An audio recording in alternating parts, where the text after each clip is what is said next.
He sat back on the bank and fought crying. Then he let it come and cried for perhaps 3-4 minutes.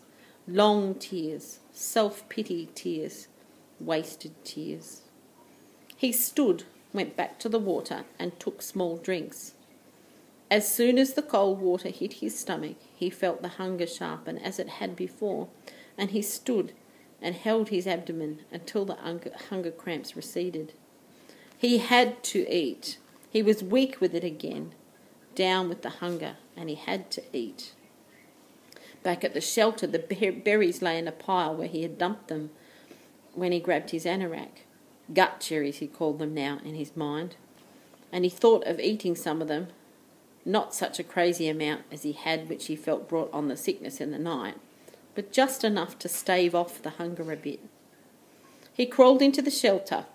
Some flies were on the berries and he brushed them off. He selected only the red berries that were solidly ripe, not the light red ones, but the berries that were dark, maroon red to black, and swollen in ripeness. When he had a small handful of them, he went back down to the lake and washed them in the water. The small fish scattered away when he splashed the water up, and he wished he had a fishing line and hook. Then he ate them carefully, spitting out the pips. They were still tart, but had a sweetness to them, although they seemed to make his lips a bit numb. When he finished, he was still hungry, but the edge was gone, and his legs didn't feel as weak as they had. He went back to the shelter. It took him half an hour to go through the rest of the berries and sort them, putting all the fully ripe ones on a pile on some leaves and the rest in another pile.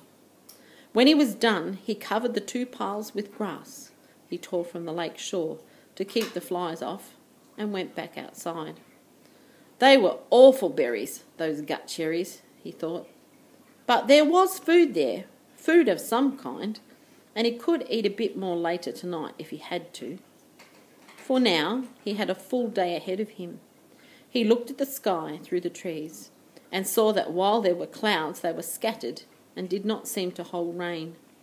There was a light breeze that seemed to keep the mosquitoes down, he thought, looking up along the lake shore. If there was one kind of berry, there should be other kinds, sweeter kinds.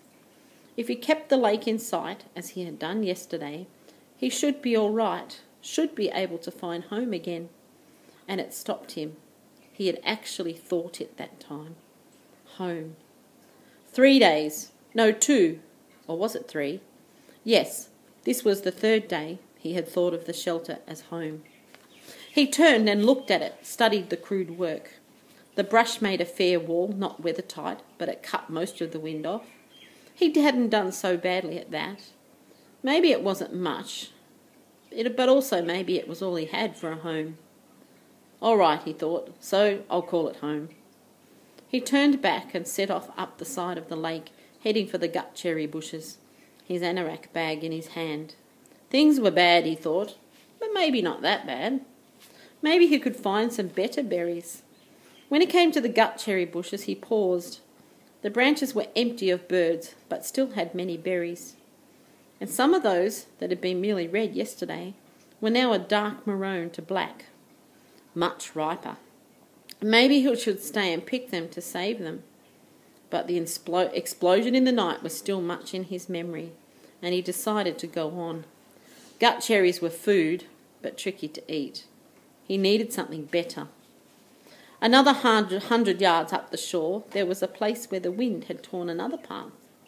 These must have been fierce winds, he thought, to tear places. Eat the telegraph crickets. Here the trees...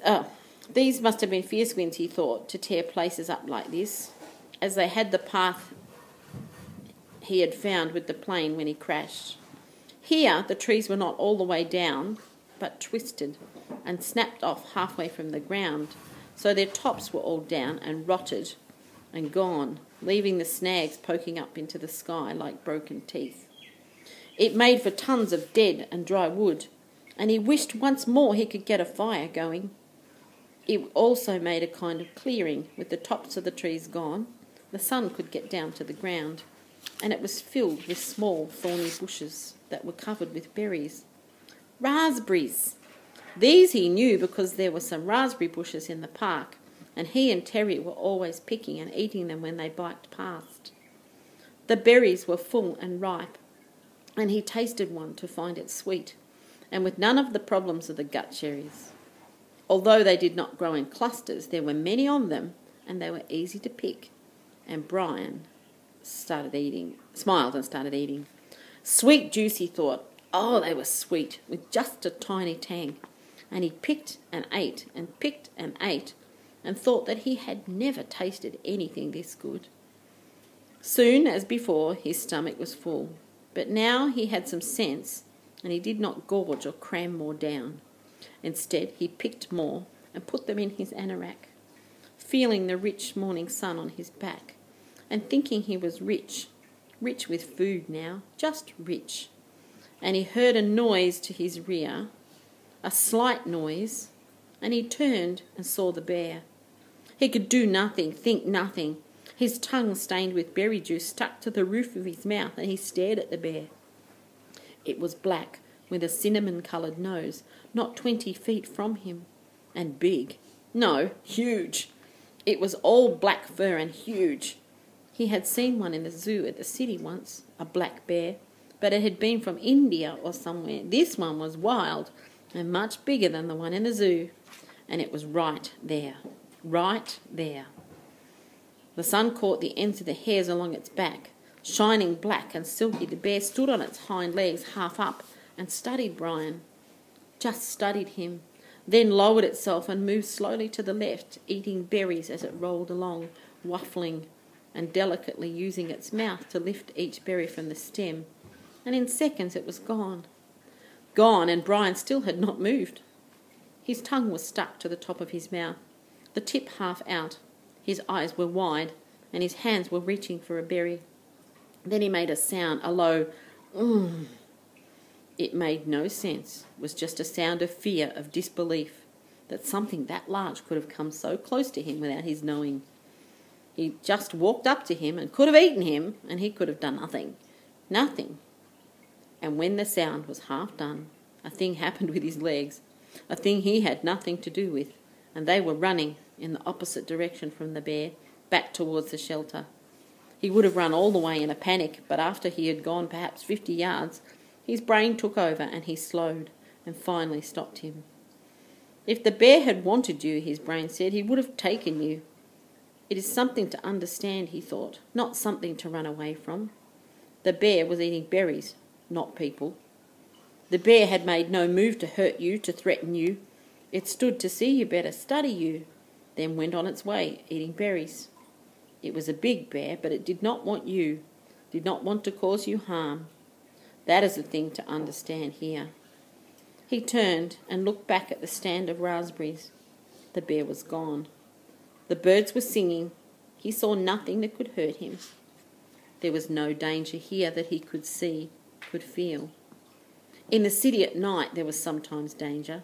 You could not be in the park at night after dark because of the danger. But here the bear had looked at him and had moved on.